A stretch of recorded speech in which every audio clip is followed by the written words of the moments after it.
आदिवासी विकास विभागाच्या निवासी आश्रमशाळेतील 9वी शिकणाऱ्या विद्यार्थिनीनं बाळाला जन्म दिल्याची धक्कादायक घटना उघडकीस आली।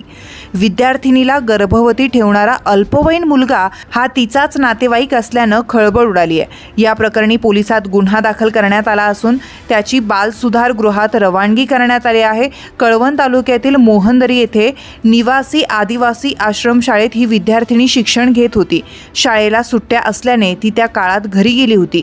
त्यावेळी अल्पवयीन नातेवाईक आणि ती एकमेकांच्या संपर्कात आले।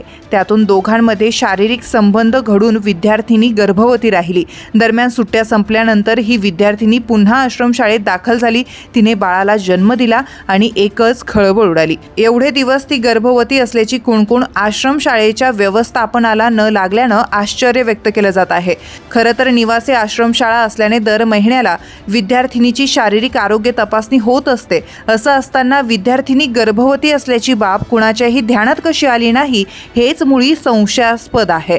जर ही बाब कुणाच्याही लक्षात आली नसेल तर दर महिन्याला आश्रमशाळेमध्ये नियमित आरोग्य तपासणी होत नसल्याचं दिसून येत आहे। म्हणजे विद्यार्थिनीच्या आरोग्याच्या सुरक्षिततेबाबत संबंधित विभागही उदासीन असल्याचं स्पष्ट होतं। खरं तर बाळ जन्माला येणं हे काही 1-2 दिवसात होत नाही। 9 महिने पोटात गर्भ वाढल्यानंतर बाळाचा जन्म होत असतो। त्या दरम्यान गर्भवतीमध्ये अनेक शारीरिक बदल हे होत असतात।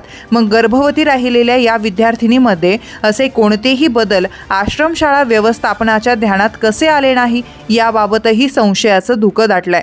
अधीक्षक मिश्रा, मुख्याध्यापक अनिल अहिरे, नर्स अशा सर्वांचीच भूमिका संशयास्पद ठरत आहे। मुख्याध्यापक, अधीक्षक, नर्स यांनी या प्रकरणात हलगर्जीपणा केला असून त्यांना सेवेतून बडतर्फ करण्याची मागणी आदिवासी विकास परिषदेने केली आहे।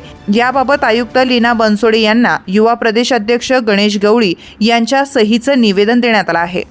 तुमच्या भागातील प्रत्येक बातमी पाहण्यासाठी तसेच अशाच ताज्या आणि विश्वासार्ह घडामोडींसाठी उत्तर महाराष्ट्र न्यूज नेटवर्क सोबत जोडलेले रहा। सोबतच फेसबुक, इंस्टाग्राम आणि यूट्यूबवरही आम्हाला लाईक आणि शेअर तसेच सबस्क्राईब आणि फॉलो करायला विसरू नका।